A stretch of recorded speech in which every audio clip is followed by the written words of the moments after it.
Баршаңызға қайырлы күн, Бауырсақ ТВ каналына қош келдіңіз. Бүгін базардан қара өрік сатып алып, одан тосап, джем және компот әзірлеп көрдім. Қара өріктен алғаш рет дайындауым нәтижесін сіздермен бірге бөлісетін боламын. Арнамыздан алыстамай, видеоны соңына дейін көріңіз. Ең алдымен өріктерімді 3 бөлікке бөліп алдым. Бұл бөлігінен тосап әзірлейтін боламын, яғни варенье. Ол үшін өріктерімізді дұрыстап жуып аламыз. Жуылған өріктеріміздің ортасындағы дәндерін, сүйектерін тазалап алып тастаймыз және өзімізге қажетті ыңғайлы көлемде кесіп аламыз. Егерде үлкен болғанын қаласаңыз, үлкен кесінділермен немесе кішірек қылып жасасаңыз болады. Маған тым үлкен болғаны ұнамайды, сондықтан өріктерімді 4 бөлікке бөлдім. Өріктеріңіз тым үлкен, қатты болатын болса, бұдан да кішірек етіп турауға кеңес беремін. Өрігіңіздің бүлінген, құрт болған жерлері болса, бірден тазалап алып тастаңыз. Қалған бөліктерінде осылай тазалап аламыз. Арнамызға тіркеліп, қоңырауды басып қойыңыз, лайк басып, комментарий қалдыруды ұмытпаңыз. Тазаланған, туралған өріктеріміздің үстіне қант саламыз. Қантымыздың көлемі, егерде өрігіңіз тәтті, жұмсақ болатын болса, 1 килограммға 800 грамм қант салып есептесеңіз болады. Менің өріктерім қышқылдау, қаттырақ болғандықтан 1 килограмм өрікке 1 килограмм қант есебінде салдым. Қантымыздың біраз бөлігін салып алған соң, бір араластырып жіберіп, қайтадан қалған бөлігін еселеп салдым. Бетін жауып, өріктің суы шыққанша қойып қоямыз. Мен бір түнге қалтырып қойдым.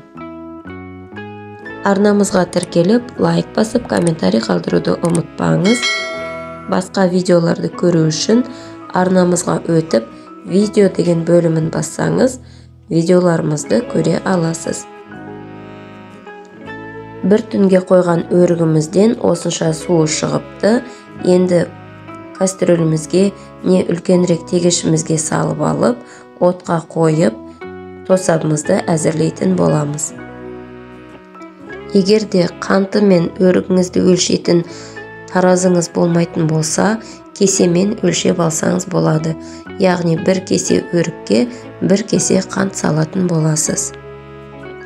Отқа қойған тосабымыздың асты күйіп кетпес үшін жиі-жиі араластырып тұруды ұмытпаңыз. Тосабымыз бір бұрқ етіп қайнаған соң, 5-10 минут көлемінде қайнатамыз да астын өшіріп қоямыз.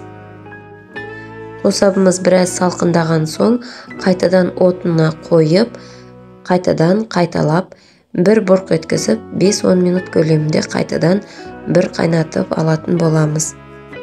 Егерде өріктеріңіз әлде де қаттырақ және де тосабыңыз сұйықтау болатын болса, тағы бір қайталап қайнатып жіберсеңіз болады. Жай қызыл өрік пен қара өріктен әзірленген тосаптың айырмашылығы болады екен. Егерде қара өріктен тосап әзірлейтін болсаңыз, мейлінше жұмсағырақ, езілгендеу түрін таңдағаныңыз дұрыс болады екен. Қаттырақ сортын алатын болсаңыз, тосабыңыз сұйықтау болып шығады.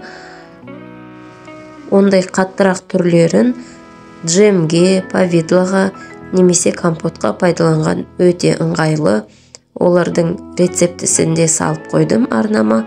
Көру үшін жоғарыдағы сілтемелерді басып көрсеңіз болады. Дайын болған тосабымызды құрғақ таза банкаларымызға құйып аламыз. Вареньені қыстыққа сақтаған уақытта беті көгеріп, бүлініп қалмас үшін бетіне тоңмай құйып қоямын. Ол артық ауаны өткізбей көгеруден сақтайды.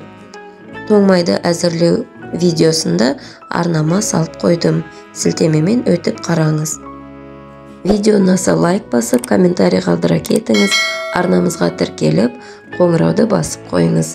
Сіздер де әзірлеп көріңіздер, ас болсын.